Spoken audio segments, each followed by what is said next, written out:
Central Park Pond, midnight in February. The ice had been solid for weeks until someone began systematically weakening it with underwater saws and warm water pumps.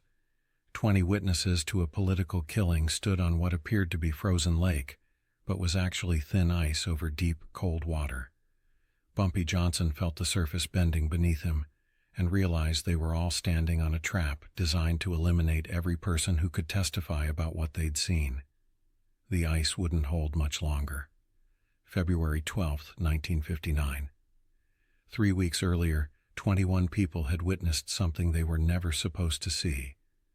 A federal judge named William Morrison had been shot execution-style outside the federal courthouse in broad daylight, not by a random criminal or a mob enforcer, but by a government agent working for people who wanted Morrison's corruption investigation to die with him. The assassination was supposed to look like organized crime retaliation. Instead, it looked like what it was: a professional government killing carried out to protect politicians, federal officials, and contractors who'd been stealing millions from defense budgets. 21 witnesses saw the killer's face, watched him escape in a government sedan, and noticed the sniper's nest in the federal building across the street. 21 people who could identify a conspiracy that reached the highest levels of American government. Within hours of the shooting, those witnesses began receiving visits from men who identified themselves as federal agents. The message was simple: forget what you saw or face consequences for national security violations. Most people would have stayed silent. Most people would have convinced themselves they hadn't seen what they'd seen. Most people would have accepted money and protection in exchange for amnesia. But these weren't most people. These were Bumpy Johnson's people. The 21 witnesses included 3 of Bumpy's numbers runners, 2 building maintenance workers who cleaned federal offices, a hot dog vendor who worked outside the courthouse, a parking attendant who knew every government vehicle in the city, and 14 other men and women who made their living by noticing things other people missed. They were Bumpy's eyes and ears in downtown Manhattan, his intelligence network among the invisible people who worked in and around federal buildings. And they'd all seen Judge Morrison's murder because Bumpy had stationed them there. Judge Morrison hadn't been conducting a random corruption investigation. He'd been working with Bumpy to expose the defense contractors, politicians, and federal agents who were using government money to fund organized crime operations. Morrison was going to testify before Congress about the connections between Washington and the underworld. Someone had killed him to stop that testimony, and now they wanted to kill everyone who could continue it. The plan was elegant and brutal. Instead of eliminating 21 witnesses individually, which would draw attention and raise suspicions, someone decided to eliminate them all at once in what would appear to be a tragic accident. Central Park's pond had been frozen solid since December. The ice was thick enough to support ice skating, thick enough to hold the weight of multiple people, thick enough to seem completely safe for a late-night meeting. But for the past 3 days, someone had been systematically weakening it. The sabotage was professional and methodical. During daylight hours, workers in city uniforms and hard hats had set up equipment around the pond. To casual observers, they looked like Parks Department employees doing routine winter maintenance. Actually, they were using underwater saws to cut grid patterns in the ice from below. They pumped warm water through the cuts to prevent them from refreezing properly. They installed small drainage systems to allow cold water to flow out and warmer groundwater to flow in. By February 12th, what looked like solid ice was actually a thin shell over dark, cold water. The surface would support the weight of 1 or 2 people temporarily, but 20 people standing together would cause complete collapse. The meeting invitations were sent through different channels to each witness. Some received phone calls from people claiming to be federal agents offering protection. Others got messages from contacts they trusted, suggesting a group meeting to discuss their safety. All 21 were told to come to Central Park's pond at midnight. All were told to come alone and tell no one where they were going. All were told this was their last chance to ensure their safety. By 11:45 p.m. on February 12th, they began arriving at the pond. Bumpy Johnson was the first to arrive. He'd received his invitation through Marcus Williams, a federal agent who'd been secretly working with Judge Morrison on the corruption investigation. Williams had warned Bumpy that all the witnesses were in danger and suggested they meet to coordinate protection strategies. But as Bumpy walked across the ice toward the center of the pond, he felt something wrong. The surface was too flexible, too responsive to his weight. Ice this thick should be solid, unyielding. Instead, it felt like walking on a waterbed. By midnight, 20 other people had joined him on the frozen surface. They stood scattered across the pond, each maintaining distance from the others as they'd been instructed. In the darkness, illuminated only by distant streetlights and a quarter moon, they looked like chess pieces positioned for a final game. That's when Bumpy realized what was happening. The ice beneath his feet wasn't just flexible, it was bending visibly with each step. When he shifted his weight, he could hear water sloshing beneath the surface.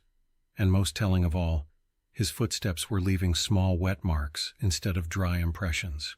This wasn't solid ice. It was a shell, probably less than 2 inches thick, designed to collapse under the combined weight of 21 people.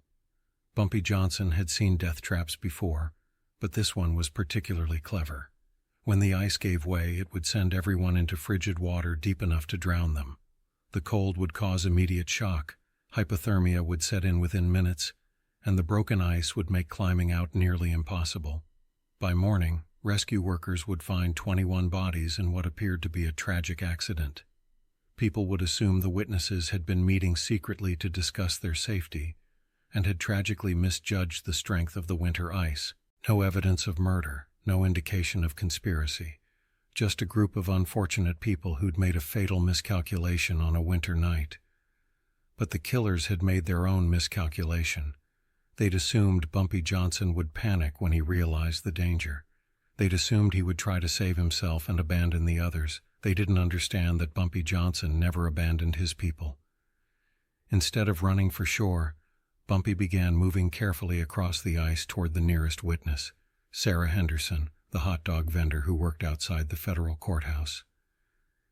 "Sarah," he called quietly, "don't move suddenly, but we need to get everyone off this ice.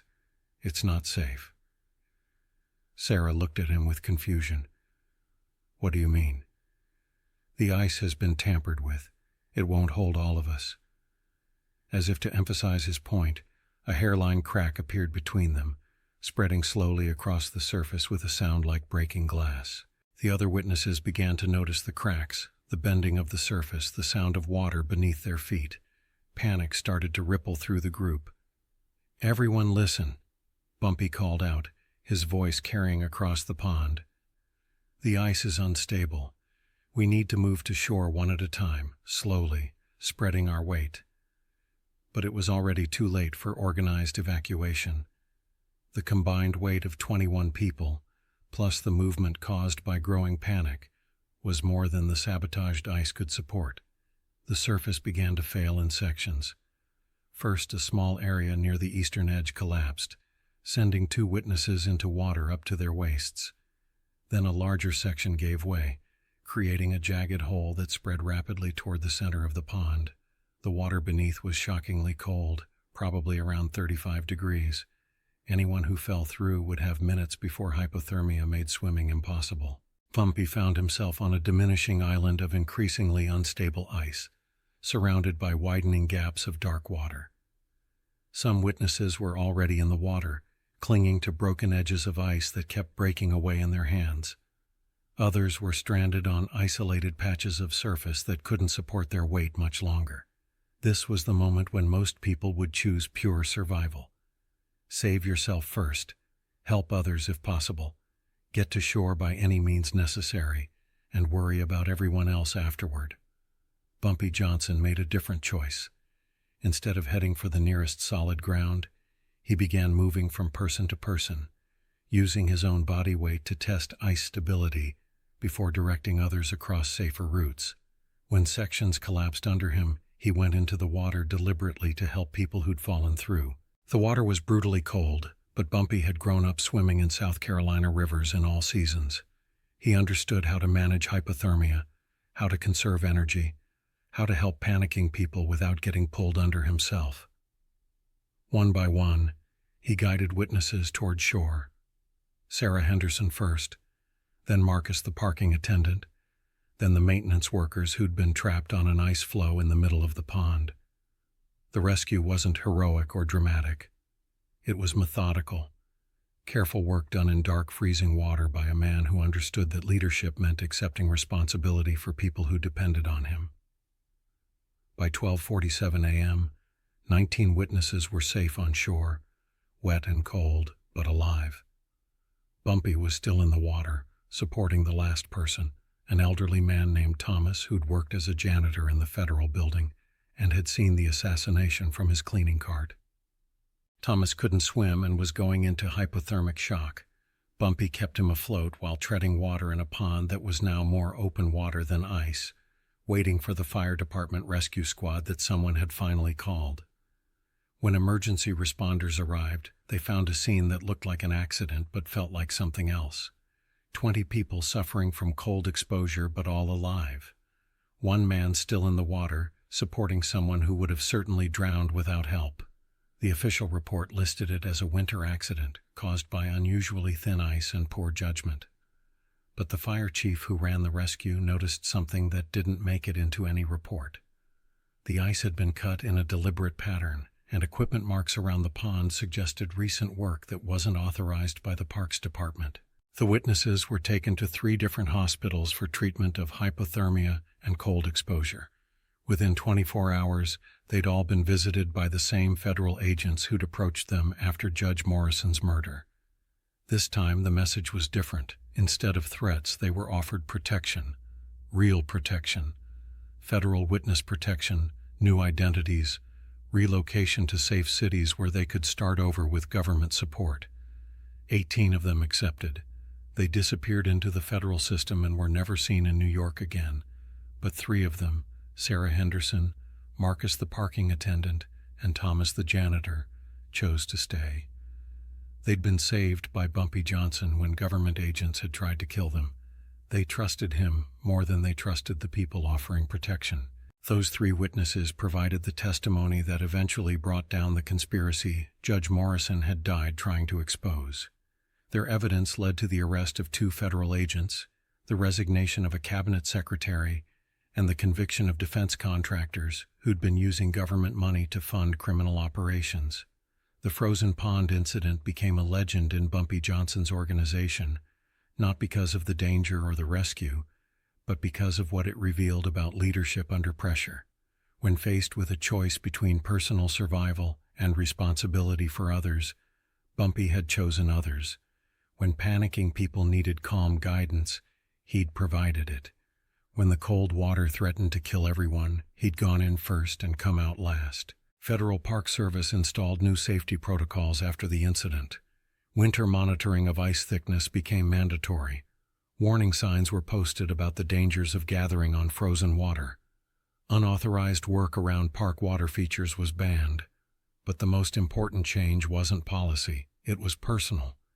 Everyone who'd been on that pond understood they owed their lives to a man who'd chosen their survival over his own safety. February 12, 1959. A death trap designed to look like an accident became a test of character under pressure.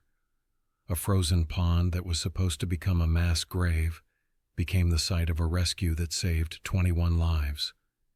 And 21 witnesses learned that sometimes the most dangerous man in America is also the one you want standing next to you when everything goes wrong. The pond in Central Park still freezes every winter, but park officials now test the ice regularly, and warning signs remind visitors that what looks solid isn't always safe. It's a lesson Bumpy Johnson had learned long before that February night. Survival isn't just about staying alive, it's about making sure the people counting on you stay alive too.